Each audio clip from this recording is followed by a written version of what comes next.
সিরাজগঞ্জের শাহজাদপুরে চাঁদার টাকা না পেয়ে চায়ের দোকানে ভাঙচুর ও দোকানিকে মারধরের অভিযোগ উঠেছে বিএনপি নেতা আব্দুস সালামের বিরুদ্ধে।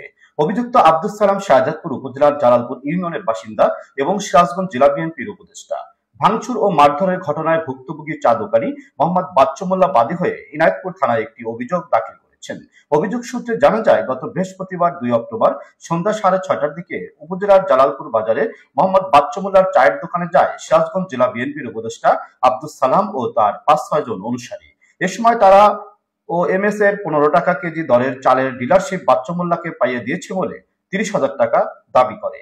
এ সময় সকল নিয়ম মেনে ডিলারশিপ পেয়েছে বলে কোনো চাঁদা দিতে পারবে না বলে জানালে চায়ের দোকানে ভাঙচুর করে এবং বাচ্চু মোল্লাকে মারধর করে। একই সাথে দোকানে রাখা ওএমএস এর 521 বস্তা চাউল বিক্রির 2,32,000 টাকা ছিনিয়ে নিয়ে যায় বলেও অভিযোগ উল্লেখ করেন ভুক্তভোগী মোহাম্মদ বাচ্চু মোল্লা। বিষয়টি নিয়ে কথা হলে ভুক্তভোগী বাচ্চু মোল্লা সাংবাদিকদের জানান, 30,000 টাকা চাঁদা না দেওয়ায় সিরাজগঞ্জ জেলা বিএনপির উপদেষ্টা আব্দুস সালাম ও তার অনুসারীরা তাকে মারধর করে চায়ের দোকান ভাঙচুর চালায়। এই ঘটনায় বৃহস্পতিবার রাত 8টার দিকে ইনায়তপুর থানায় উপস্থিত হয়ে ডিউটি অফিসার মোহাম্মদ জাহাঙ্গীর হোসেনের কাছে একটি লিখিত অভিযোগ দেওয়া হয়েছে।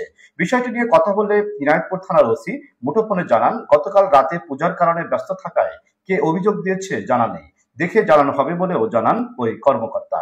এ ব্যাপারে অভিযুক্ত সিরাজগঞ্জ জেলা বিএনপির উপদেষ্টা আব্দুস সালাম জানান, দলের ছেলেপেলে আছে, যেখান থেকে যা পাই সবার সাথে সমানভাবে ভাগ করে নেই, কারোর সাথে কোনো শত্রুতা নেই।